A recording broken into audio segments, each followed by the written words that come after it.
जिसका जो भी व्यूज था।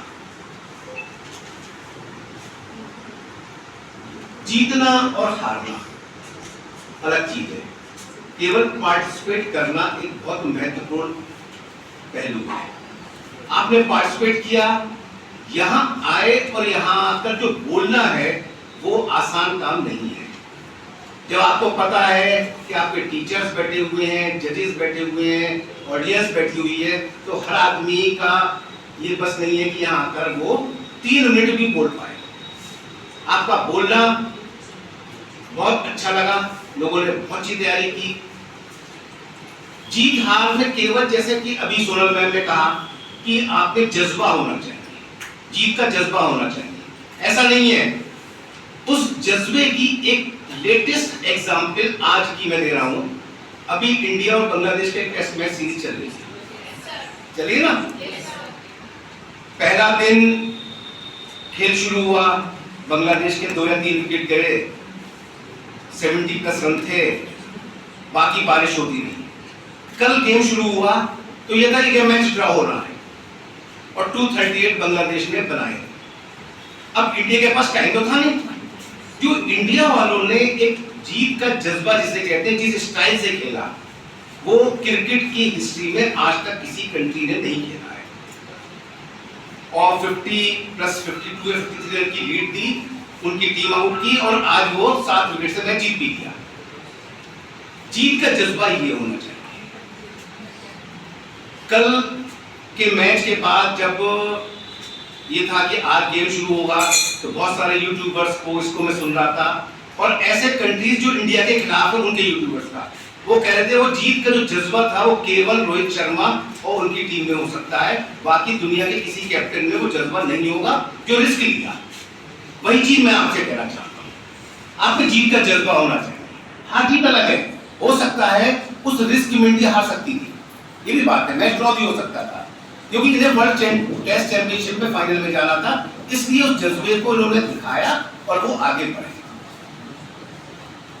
विनर अगर मान लीजिए 3 डिक्लेयर होते हैं, 3 होंगे, जो भी जजेस का निर्णय होगा अंतिम होता है, लेकिन जो उनको इसमें नहीं मिला उन्हें निराश होने की जरूरत नहीं है। अब रही बात थोड़ी सी आत्मनिर्भर भारत की। आत्मनिर्भर भारत के बहुत सारे लोगों के पॉइंट सुने। मेरे हिसाब से आत्मनिर्भरता वो है कि जिसमें हमें ज्यादा से ज्यादा सेल्फ प्रोडक्शन हो, हमारा एक्सपोर्ट बढ़े, इंपोर्ट कम हो। धीरे धीरे वो चीज डेवलप हो रही है।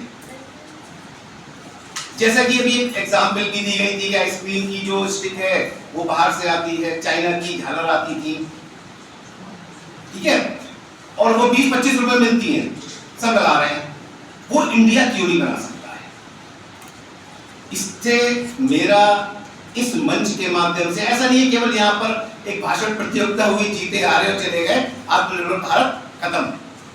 मेरा इस मंच के माध्यम से सरकार से भी अनुरोध है, सर ये भी नहीं है नेताओं ने, किसी ने एक नेता भी आत्मनिर्भर होना चाहिए हम हो गए, ऐसा नहीं है। ये अनुरोध है कि वो फैसिलिटी जो चाइना प्रोवाइड करता है वो इंडिया क्यों नहीं प्रोवाइड कर सकता? अगर इंडिया प्रोवाइड करेगा तो शायद उस की कॉस्ट इंडिया में और ज्यादा कम होगी, क्योंकि जो इंपोर्ट ड्यूटीज या आने की चीजें वो और कम होंगी, तब इंडिया सही में आत्मनिर्भर भारत बनेगा। और यहाँ पर आप लोग इतनी देर बैठे, एक दूसरे का सुना, व्यूज सुने, इसके लिए आप सभी का धन्यवाद। और मुझे यहाँ पर जो मुख्य अतिथि के रूप में बुलाया गया, इस पूरी कमेटी का बहुत बहुत धन्यवाद।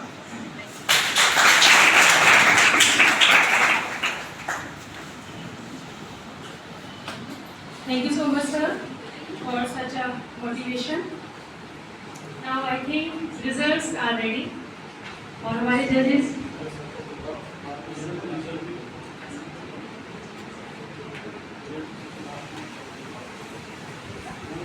जजेस अब थोड़े से सुकून में आए हैं और बहुत ही खुश नजर आ रहे हैं आप लोगों के रिजल्ट्स को तैयार करने के बाद में। But before that, we would like to take inputs and comments from our judges. So in this regard, first I would like to invite Professor J.K. Vishwakarma sir to please give his remarks.